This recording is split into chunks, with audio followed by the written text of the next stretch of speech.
Hey guys, this is Jayprakash. Welcome to my channel coaching at home. तो आज हम लोग डिस्कस करेंगे एनसीईआरटी क्लास 9 चैप्टर 5 प्रश्नावली 5.1, जिसमें क्वेश्चन नंबर 1 है, निम्नलिखित कथनों में से कौन से कथन सत्य हैं और कौन से कथन असत्य हैं। अपने उत्तर के लिए कारण दीजिए। क्वेश्चन पहला का पहला क्वेश्चन है, एक बिंदु से होकर केवल एक ही रेखाएं खींची जा सकती है। तो एक बिंदु से होकर क्या बोल रहा है कि केवल एक ही रेखाएं खींची जा सकती है। इट मीन्स मतलब हमारे पास क्या है, एक बिंदु है, ठीक।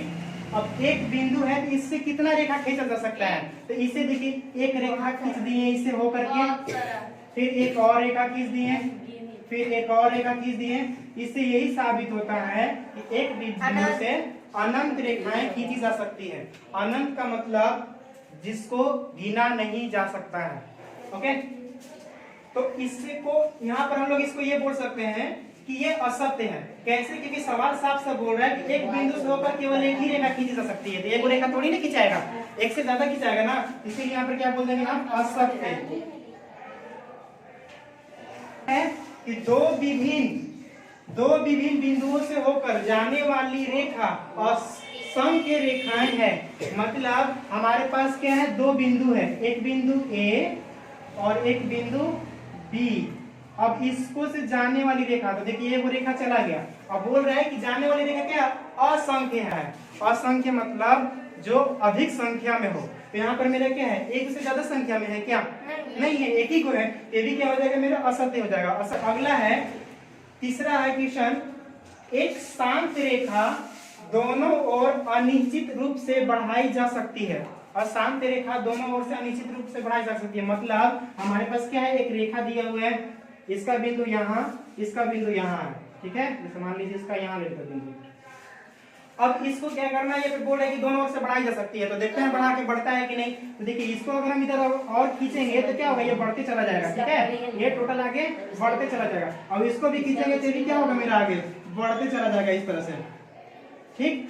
ये इसको जितना भी चाहेंगे उतना हम बढ़ा सकते हैं, लेकिन इसका बोर्ड खत्म हो जाएगा, लेकिन ये बढ़ना रुकेगा नहीं। तो ये मेरा रेखा क्या था, यहीं तक था ना, यहीं तक था, ए और बी रेखा था, लेकिन इसको आगे दाएं बाएं खींच के बढ़ा सकते हैं। तो ये क्या हो जाएगा, सत्य हो जाएगा। मतलब अगला क्वेश्चन बोल रहा है, 4, यदि दो वृत्त बराबर हैं तो उनकी त्रिज्याएं बराबर होती है। मतलब हमारे पास एक वृत्त है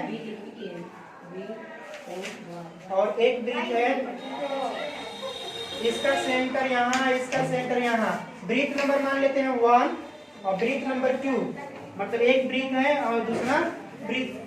तो यहाँ पे इसमें क्या बोल रहे हैं कि त्रिज्या हमारा, एक त्रिज्या देखिए यहाँ पर क्या है, ये ले लेते हैं O और C, और इसमें भी त्रिज्या हम ले लेते हैं O और A, कुछ भी C A भी कुछ भी ले सकते हैं, मान के चल रहे हैं। अब त्रिज्या को हम डिनोट करते हैं R से। इंग्लिश में त्रिज्या को बोलते हैं रेडियस, यानी कि R से, और हिंदी में बोलते हैं त्रिज्या। तो ये बोल रहा है कि अगर वृत्त बराबर हो तो क्या त्रिज्या यानी कि R भी बराबर होगी। यस, यहाँ पर R बराबर R होगा, ठीक है, क्योंकि वृत्त बराबर है। अब यहाँ पर ये भी क्या हो जाएगा, सत्य हो जाएगा।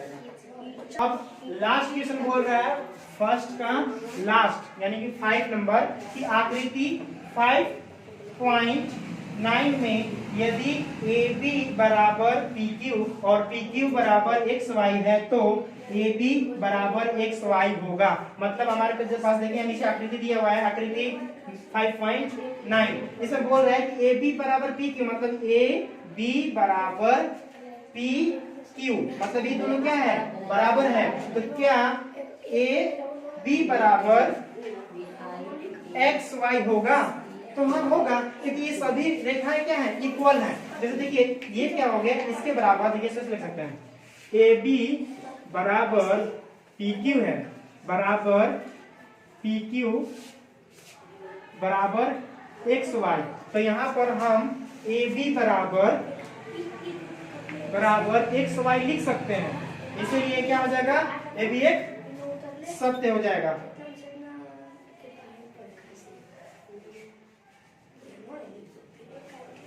ये भी सत्य हो जाएगा, ठीक है। तो उम्मीद है कि यहाँ तक समझ में आ गया होगा। अगर आपको आगे समझ में नहीं आया होगा तो आप कमेंट करके बता सकते हैं कि कहाँ पर समझ में नहीं आया। यदि आपको ये वीडियो अच्छा लगा तो इस चैनल को सब्सक्राइब कीजिए, ज्यादा से ज्यादा शेयर कीजिए। Thank you.